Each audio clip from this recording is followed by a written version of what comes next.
morning.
This man-machine system, if you see the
Just use their energy and hand tools, that is manual.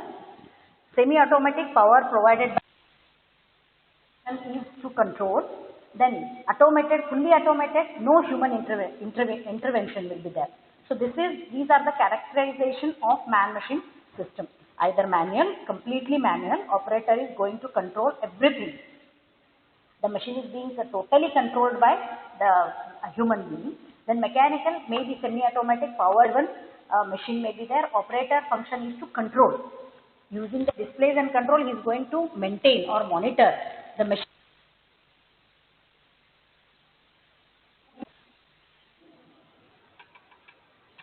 Already I have shown this many number of times, that is ergonomics is nothing but the laws of work.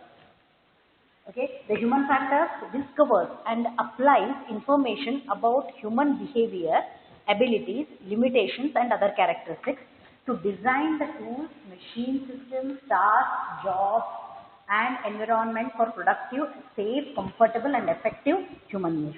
This is what it is. Right? Ergonomics is about human factors whenever it matters. Then objectives. Objectives of the same.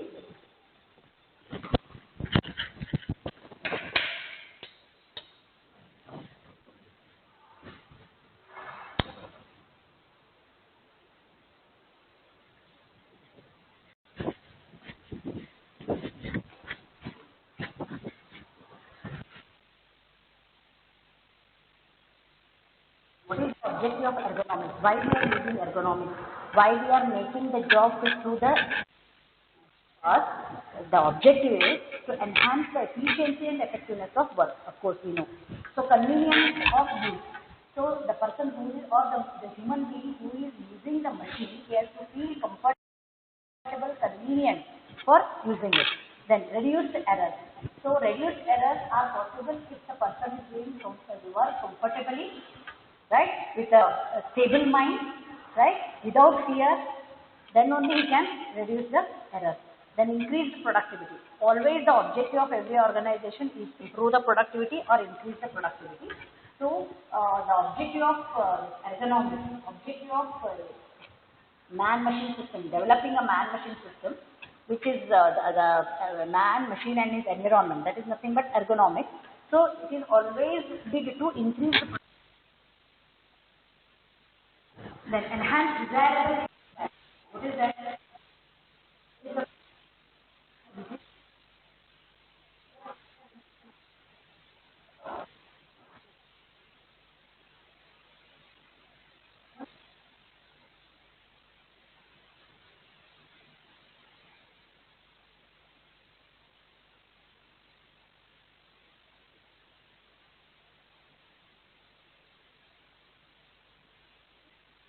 To the efficiency of the organization. That is increase space where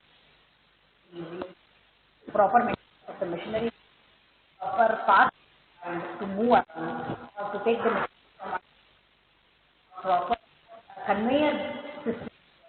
So totally okay working.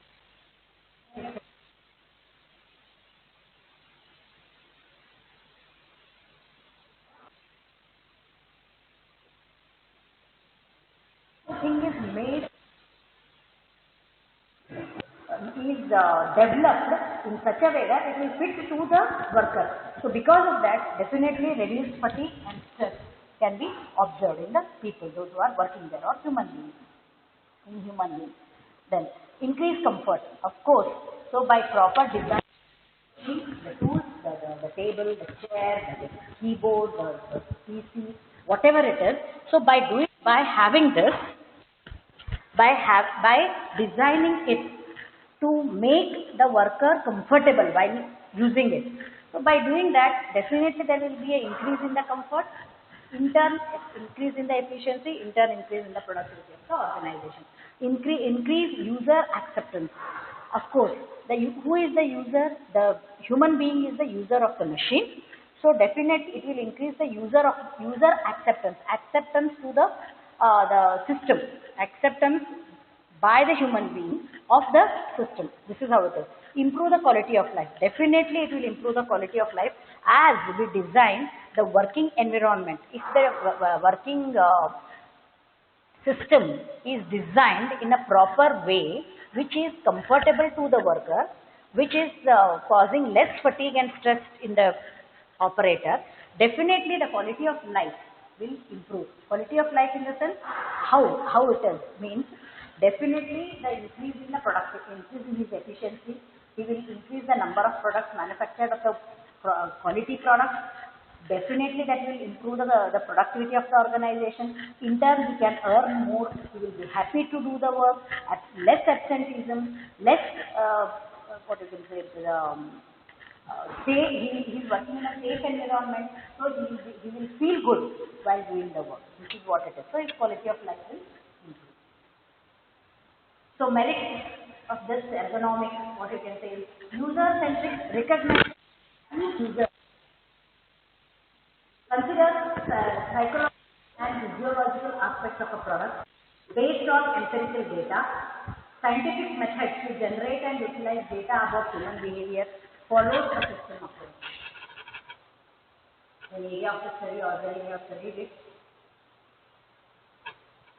then comes the anthropometry. This is the last part of this chapter, so I will wind it up today. And then the other part, we have fourth unit. From fourth unit, all the parts of that unit is over. Just it is a repetition actually. So from Monday we are going to start with, or from the next class we are going to start with the last chapter. Around 3 classes I need for that. Then body size and proportion depend on age, sex, race, climatic conditions, geographic conditions, nutrition level, psychological condition and health. That is anthropometry. Anthropometry, that is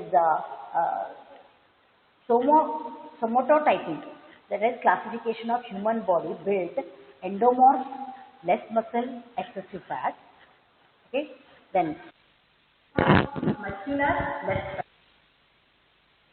Ectomorph, less muscle, less fat. These are body build we can observe in the general. The engineering anthropometry. Engineering anthropometry, the static or structural anthropometry. So what it is? The measurement of the body of the human being. So height, breadth, depth, length, reach, circumference, curvature and prominence. These are the different measurements we can measure with the human body.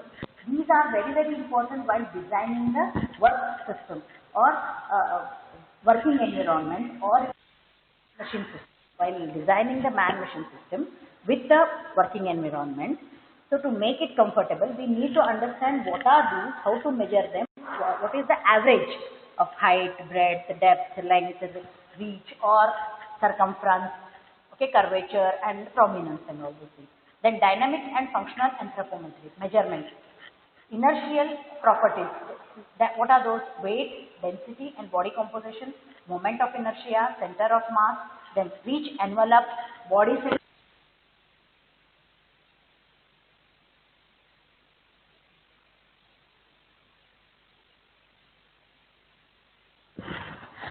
static dimensions. You can see here now, one by one. Structure height, you can measure in here. You can see from here to here, right? Then eye height. Eye height is this from here to here. Then shoulder height from top to here. Then chest depth will be here. Okay. Then elbow height. Elbow height from here to here.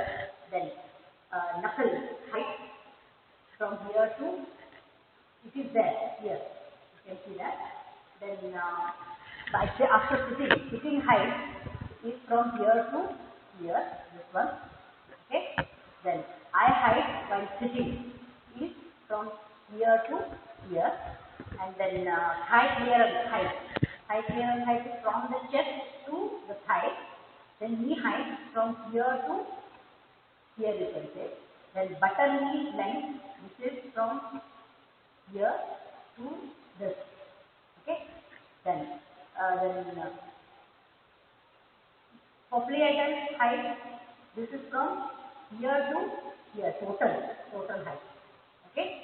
Then elbow rest height, this is exactly here. It's perpendicular to the upper arm. This is how it is. Okay. Then elbow to elbow breadth, this is elbow to elbow breadth, and hip breadth from here to here. Then these are the body dimensions. You can see it. In that it is given stature, that is height, eye height, shoulder height, elbow height, knuckle height, height while sitting, eye height, sitting, elbow rest height, knee height, sitting, then buttock, knee distance, sitting, okay, then chest depth, elbow to elbow breadth, hip to hip breadth while sitting, then weight.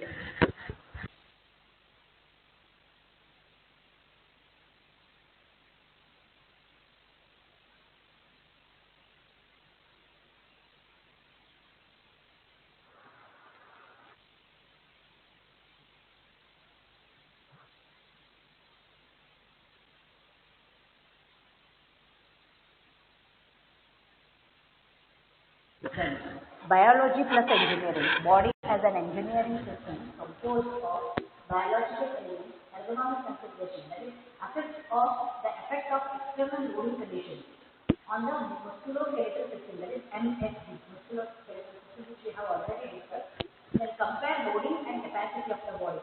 A. Design of the task that does not cause injury to the musculoskeletal system. Design the jobs in such a way that they should not cause injury to the musculoskeletal system. Okay, this is what it is. So that we can avoid MSD, musculoskeletal disorder. Then frequently affected areas, that is back or spine, hip, shoulder, wrist, etc. Types of damage to the musculoskeletal system: acute exertion, accumulative wear and tear. Then tissue damage, that is muscle, tendon, ligament and bone. Then mechanics of this is external load, internal load, direction, magnitude, then point of application, okay, the forces that we are applying, then line of action. These are the different components of force. Okay, so the external load, maybe it is forcing. Internal force, that is reaction force generated by the muscle, then direction, magnitude, point of application, line of action. Then moment. Moment force x distance from of resistance moment. Then direction, magnitude, sense. That is point of action, field element. Equilibrium, force and moment balance. That is three bodies to be in equilibrium. That is sum of all forces 0, sum of all moments equal to 0. Then levers, fulcrum and lever arms, load, effort, mechanical advantage. So these are the components which are related to the lever, which are frequently used by the human being in the organization while doing the job. So class 1, fulcrum in between, that is backbone. Class 2, load in between the fulcrum, effort, that is example ankle. Then class 3, load in between the fulcrum and effort, that is elbow. This is, so we get the load on elbow, or when we get the load on ankle, this is what it is. Then muscle force. Muscle force, calculate the moment of the load at the joint, measure the moment of the arm, muscle force, right, at the joint. Then all these muscle moments, arm generally depends on configuration. Knowledge of joint, that is anatomy, is essential. Then case of simple tendon connection,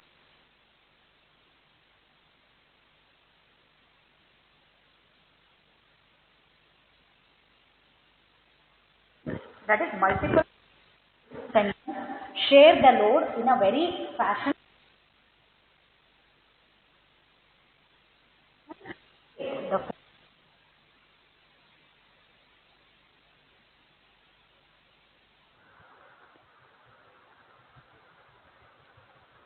So this is also equally important, that is physiological response of the body.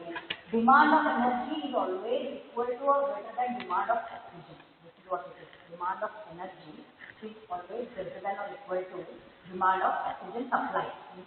So we need to understand the supply, the amount of supply of oxygen during the work at the workplace. That is also equally important to be considered. Then respiratory response, deep and fast breathing. That is, blood normally gets 97% saturated with oxygen, which is less effective.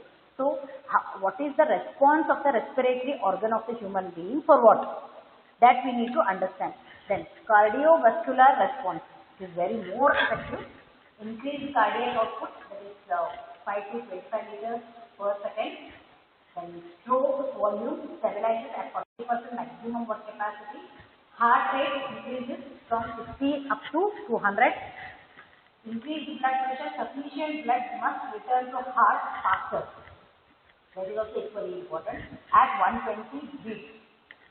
Okay, then 5 seconds to fill. Aided by adrenal hormone. Okay, then adrenal hormone. Then redistribution of blood flow, more blood to muscle skin, less blood to digestive system, brain, kidney, and no rationing for heart muscles. So this is about physiological response of the body. The measurement of energy consumption is also there. Energy generation is equal to or greater than oxygen consumption. That is given here. For male it is different, for female it is different. Then factors affecting energy depends on carrying the load. Then principles of lifting. Yesterday I have shown you the video in which you can understand what are the principles of lifting. How to lift the object while moving from one place to another, taking it and moving from one place to another place in the organization. So this is about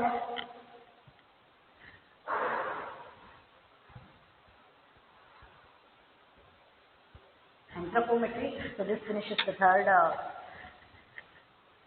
fourth unit.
Ergonomics is making sure that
larger in them.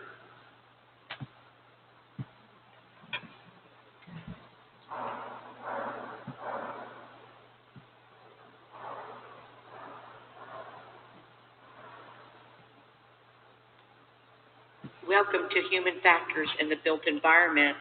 This is Chapter 2. Today we'll be talking about anthropometrics, part of human factors.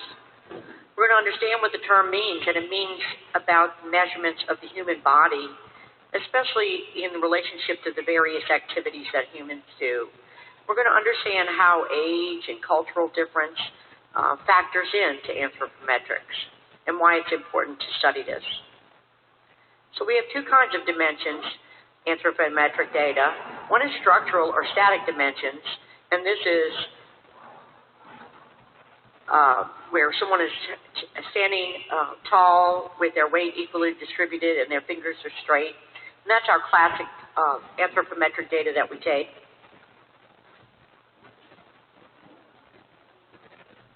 But we also take dynamic dimensions where body is working in a specific task. It's important that the interior designer consider body sizes of those using the space. Here we're going to look at several different classifications. The first being the average of the U.S. population, the anthropometric data that we see here. On the low side is the 5th percentile, and on the high side is the 95th percentile. And right in the middle is the 50th percentile. And while it may be true in other areas where 95% of the 100 would be great to have, that's not serving 95% of the population. That's serving a very small area of the population. The major part of the population, or the average person, is in the 50th percentile. Now, the military was used for these studies, and anthropometric data is constantly being updated. Here's some critical dimensions. We can see that the range of, if we just take the first line of the standing height, that on the low side, in the 5% category, a male may be 63.6 inches tall, whereas on the high side, in the 95 percentile, he might be 6 feet or 72.3 inches. And we can see the average male, therefore, is in the center at 68.3 inches, or 5 feet 8 inches and a third. And then we can see the female on the other side is generally smaller overall than the man in every category. And this could have to do with hormones or evolution, and perhaps this is going to change over time as humans have been evolving. Here's some other critical dimensions and some definitions of what these areas are. You can look on the charts and the diagrams that we have later and compare these. And, of course, our height, our sitting height, our knee height, but more specifically the popliteal height, which is the area or the distance behind our knee or underneath our knee. Here are 8 dimensions or 8 measurements that I, as a designer, use very often. And here's the popliteal height and the depth we can see on the seated position. That's underneath the knee, and from the back to the front underneath the knee. The seat breadth, or the width that a person occupies, is often undercalculated, of course. And we have shoulder height and shoulder width, actually, and elbow height and our elbow width when our arms are out. And that is what I call elbow room.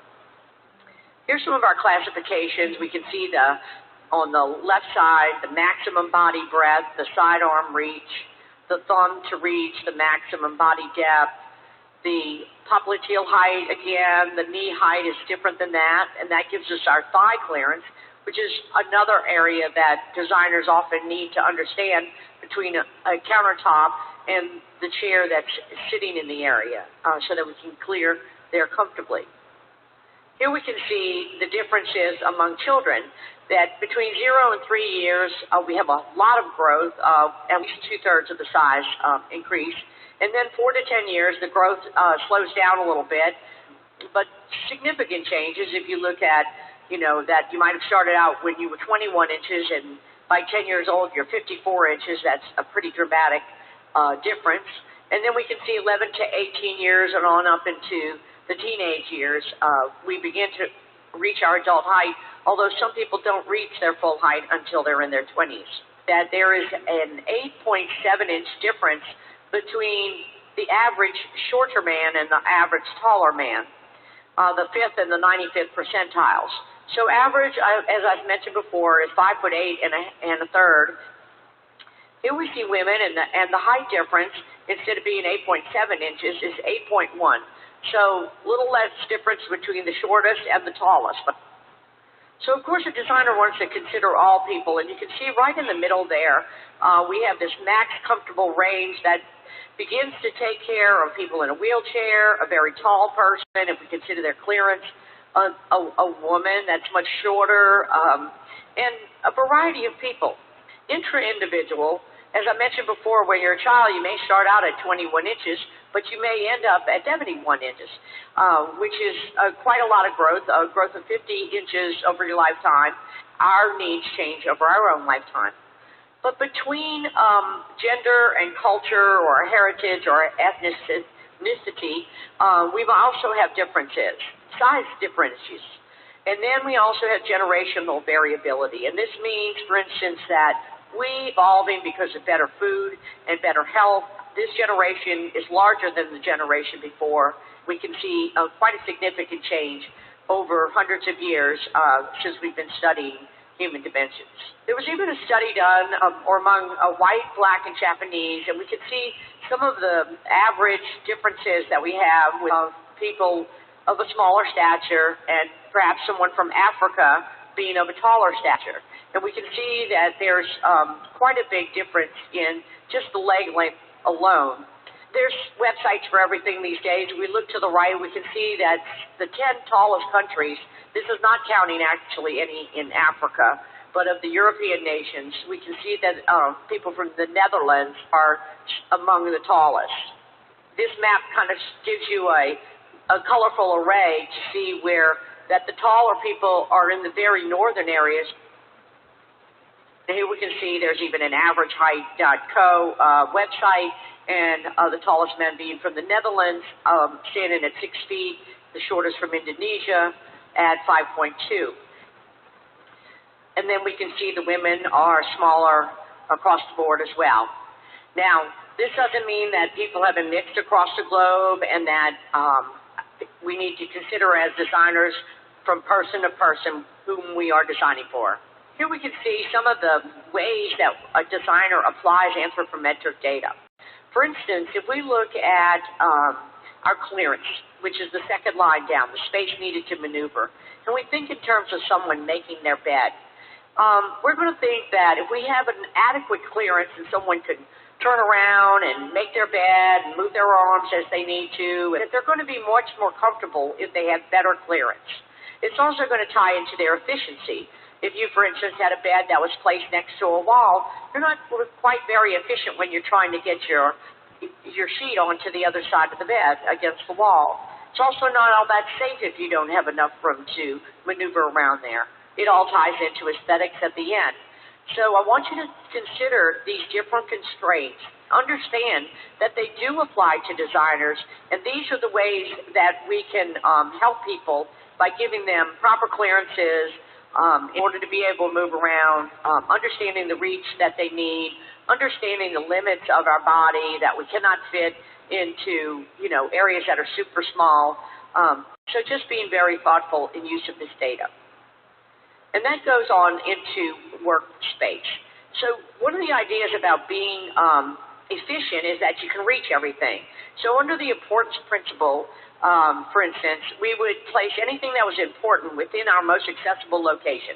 So that's within our arm's reach. That kind of ties in with the frequency of use principle as well. If you're going to use something very often, let's make it the most accessible location. The function principle.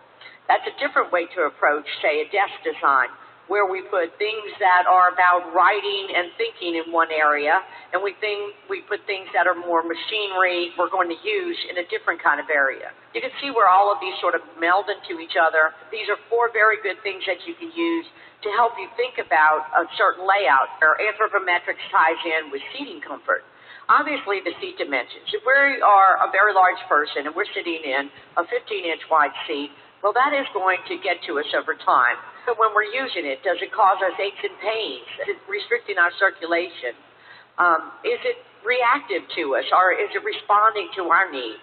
And are we sitting in it for a very long period of time? Obviously, duration matters. When we go to a quick-serve restaurant, we're going to sit in a plastic chair. It's very uncomfortable if we were there for an hour or two, but they don't want you to be there for an hour or two.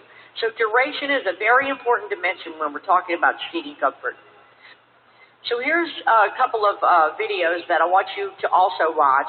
As we move forward with computer technology, we're going to be simulating how people use space. The Anthropometric leads us in design and requires us to be very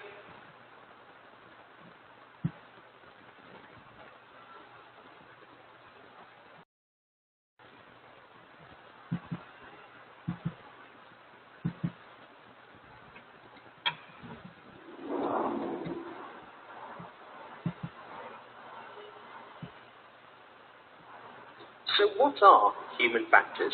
This short video for frontline staff will provide you with an overview of human factors and why they are relevant to us in healthcare. Have a think.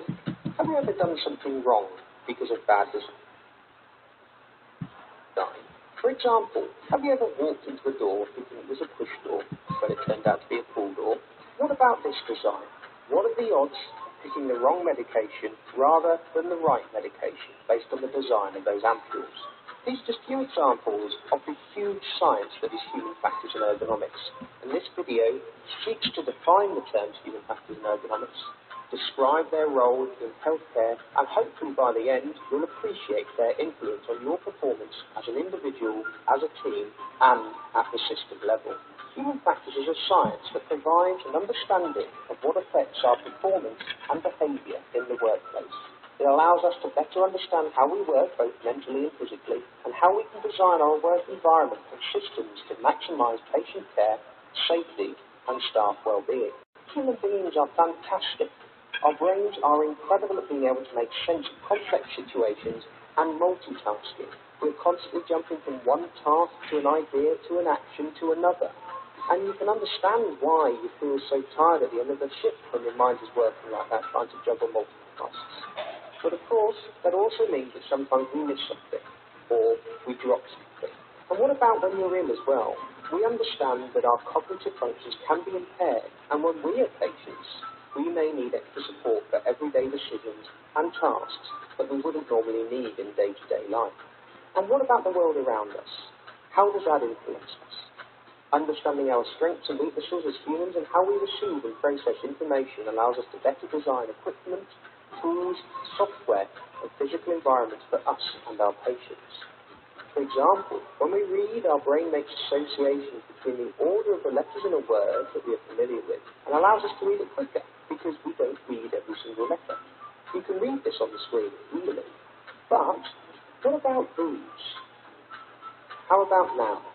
Medication labels is a great example of human factors redesign that helps us address the risk of how humans process information with those tactfully placed capital letters. Human factors is user-centered. It is about understanding how we are affected by the tools, tasks, and environment we work in, and the culture of our teams and organisation, and then take that understanding to make the situation better. It allows us to understand how complex healthcare is, and how one part of healthcare, by changing it, can easily impact on another. We're going to look at three main components of human factors: us as individuals, teams, and then the wider system. So let's start with you. As a human being, we have limitations. The problem is that when we reach our limits, if we overcome our limits, we're far more likely to commit an error or not identify when an error has occurred. A great way to think about this is to think that you have got three metabolic buckets. And the fuller those buckets with stuff, the more likely you are to commit an error. One of your buckets is your self bucket. This bucket fills up depending on your expertise, how much skill you've got, how much knowledge you've got, and how much capacity you've got. Your second bucket is the context bucket. This fills up depending on the situation that you're working in.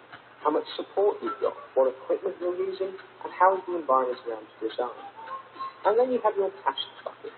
This relates to the particular task you're doing. Healthcare is very task-focused, and fills up depending on the type of task you're doing, how complex it is, how likely an error is to occur, how many steps it takes, and how new is it to you. You can think about this before you go into any situation. How full are your self-context and task buckets? The fuller they are, the more likely you are to do something wrong or not spot a problem. This is the point where you should ask for help to minimise the chance of things going wrong. Make sure you recognise your limitations.